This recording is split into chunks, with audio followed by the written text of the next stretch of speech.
This knot is used in search and rescue.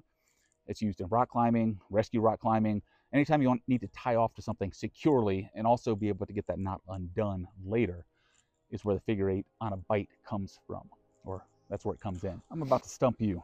First, I want to show you the figure eight. This is the figure eight, but how do you tie this around a tree? Well, first let me explain a little more. I need to show you the figure eight on a bight, which I'll show you how to do in a second. So this is a figure eight on a bight. Let's say I wanted this loop really, really, really big and get it around a tree. I want you to think about it. Take a second. I'm actually going to pause. Ask yourself how you would get this around a tree. Oh, I'll just, this is probably what you're thinking. Oh, I'll come here and I'll tie a figure eight and then, how do I, take a moment to think about it. How would you do that? That moment you just saw where I'm like, that's where most people get stuck. Totally normal. That's how I got started. I thought I was a know-it-all. I was like, oh, this is perfectly easy. As soon as I wrapped around the tree, I was like, wait, how does that, I'm gonna show you how to do it. So oftentimes, if you're rappelling, you're familiar with this. If you're, climbing mountains or whatnot and rappelling, you would obviously not be using paracord. You'd be using rope. You would have a figure eight on a bight and tie it into your carabiner, and that would be the way you secure yourself. So first, let me show you the figure eight. Now, what's so important about this? Your life depends on it. When you're using this knot, oftentimes someone's life is on the line, literally. Oh, I made that up. That was ironically funny for a dad joke. Okay, so how we do a figure eight. First, I'm going to show you how to tie an overhand. This is an overhand pretzel knot.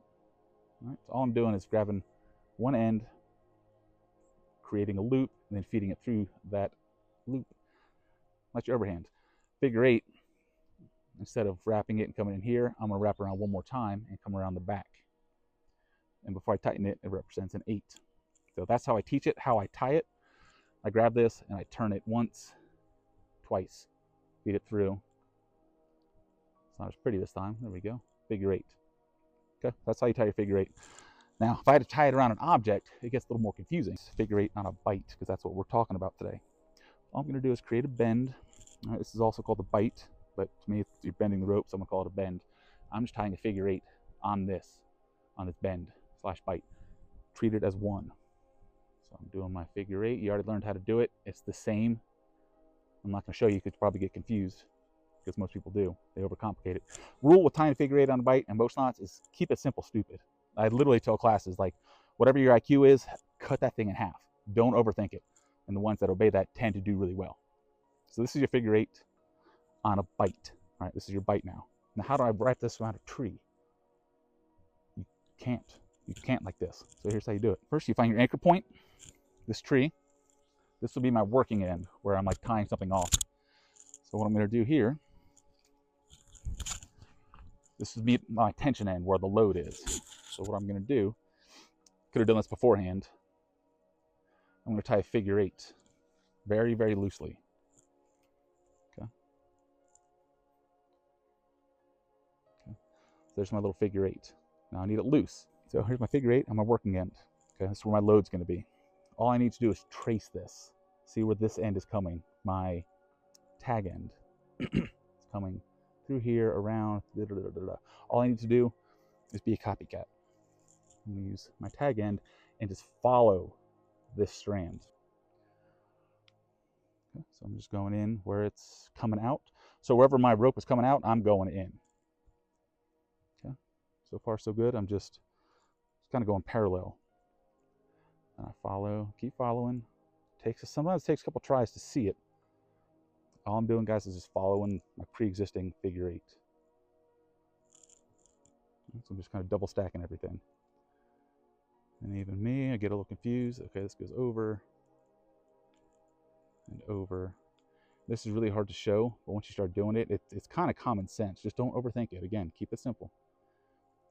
So now all I did, I just tied a figure eight over my other figure eight. This is your figure eight follow through, because I just followed through my figure eight. And now I have my figure eight on a bight around the tree via tying a figure eight follow through. And what's great about this, I can put a good amount of tension on here, good amount, and still untie it pretty Actually, I don't even need to look at it. It's pretty easy to untie. Not saying I'm great, but generally if it knot's really tight, you really got to give it a good look and study it. But nope, comes undone really easy. And what's left is your little figure 8. Hey, if you're interested in this kind of stuff, go to the website, piketantlerproject.com. We got classes going on year-round. Primal Man Project, which is super exciting, good for the soul, because we all need a challenging reset once in a while, especially us gentlemen. We also have a course for women, edible plant classes, hunting classes, how to process large game. It's all on the website, and you can also get your free ebook. In the meantime, stay alive as long as you can. I'm Will White, owner of the Piked Antler Survival School in Western North Carolina. Bye.